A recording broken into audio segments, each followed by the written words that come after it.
Gazipur city কর্পোরেশনের 11 নম্বর ওয়ার্ডে 1081 দাগে একটা জমি নিয়ে আমার পৈতৃক সূত্রে এবং আমার ক্রয়কৃত জায়গা যেখানে আমার বাদীপক্ষ অতর্কিত হামলা করে, যেখানের মধ্যে 1045 জারি করা আছে, আদালতের নিষেধাজ্ঞা আছে। নিষেধাজ্ঞা অমান্য করে আমি সহ আমার মা বাবা ভাই বোন সবার অতর্কিত হামলা করে এবং আমাকে মেরে ফেলার জন্য আমার অবস্থা দেখেন, আমাকে মেরে ফেলার জন্য ওরা অনেক চেষ্টা করছে এবং এখানে প্রায় শত শত লোক নিয়ে লাঠি সুটা দাও অস্ত্রপাতি নিয়ে এসে অতর্কিত হামলা করে এবং এখানে বাউন্ডারি করার চেষ্টা করে। আমি প্রশাসনের সহযোগিতা চাইছি, প্রশাসনের মাধ্যমে ওদের কাছে নোটিশ 145 ধারার নোটিশ পাঠিয়ে দেওয়া হয়েছি। ওরা আদালতের কোনো কিছু বুকখাপ না করে ওরা শত শত লোক নিয়ে লাঠি সুটা নিয়ে এই জায়গাটা দখল করতে আসছে। আমি আমার দেশবাসী, আমার এই আইনের বন্ধুবান্ধব, সাংবাদিকগণ সবার সহযোগিতা চাচ্ছি। আমার এখানে ওরা যে আমার প্রতিপক্ষ যে আমি এমনকি আমার যে আদালতের যে নিষেধাজ্ঞা সাইনবোর্ডটা, এই সাইনবোর্ডটা পর্যন্ত ওরা কালো কালিতে মুছে দিছে। আদালত অবমাননা করে ওরা আমার সাইনবোর্ডটা মুছে দিছে এবং এখানে শত শত লোক, আমার এলাকাবাসী যদি আমার এখানে উদ্ধার না করতো তাহলে এখানে হয়তো আমার মেরে ফেলতো। আমরা এলাকাবাসী আমরা দীর্ঘদিন যাবৎ এই জমিটা জানতেছি যে বলে এনে হানিফ মুন্সি এরা খাইতেছে। হানিফ মুন্সি আর হলো হানিফ সরকার, এরা হলো একই বংশ।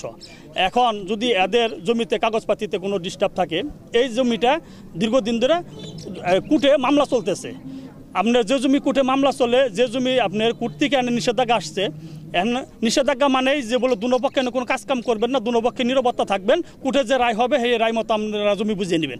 আমাদেরও এলাকাবাসীর পক্ষ থেকে আমরা একটা অনুরোধ করতেছি আপনাদের সাংবাদিক ভাইদের, আমরা পুলিশ ভাইদের, আমরা এলাকাবাসীর যারা দুপক্ষের একটা অনুরোধ করতেছি যে আপনারা কোনো পক্ষে গণ্ডগোল, কোনো পক্ষে মারামারি না করে আপনারা কোর্টের যে নির্দেশ, কোর্টের যে রায়, সেই রায় অনুযায়ী আপনারা কাজ করেন। আপনারা জমিতে অযথা কোনো দখল করবার আসেন না, দখল ফিরাইতে আসেন না। এটা আমরা এলাকাবাসী আপনাদের কাছে এটা অনুরোধ জানাইতেছি, কোনো মারামারি কোনো ঝগড়া না হয়। আসলে আমাদের এই জমিটা নিয়ে বিরোধ, এই সম্পত্তিটা আমার তালই কিনছে এবং প্লাস আমার দাদাই কিনছে। আমার দাদাই এখানে 100 সম্পত্তি বিক্রি করে নাই এবং আমরা ক্রয় সূত্রে মালিক এবং ওয়ারিশ সূত্রে মালিক, এবং সেই ক্ষেত্রে আমি মামলা রায় পাইছি।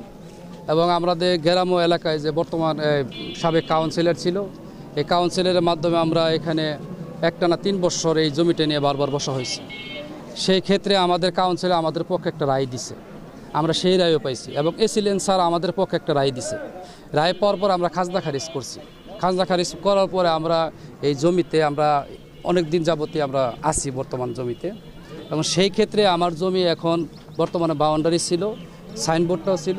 সেই সাইনবোর্ডটাও ওনারা লোকজন নিয়ে এসে এবং প্লাগ ভাঙছে, সেটা আপনারাও দেখছেন। এখানে সাইনবোর্ড ছিল, সেটা প্রশাসনও দেখছে, প্রশাসনের সামনে সাইনবোর্ডটা ভাঙছে এবং প্লাস আমার ওয়াইল্ডও ভাঙছে, সেটাও আপনারা দেখতে পাচ্ছেন।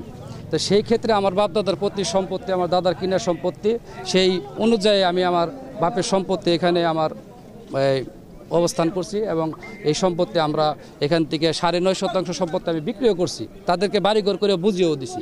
আমার জমিটা এখানে খালি পড়েছিল, তারা এখন আমার সাথে জোর জুলুম করে নেওয়ার চেষ্টা করতেছে।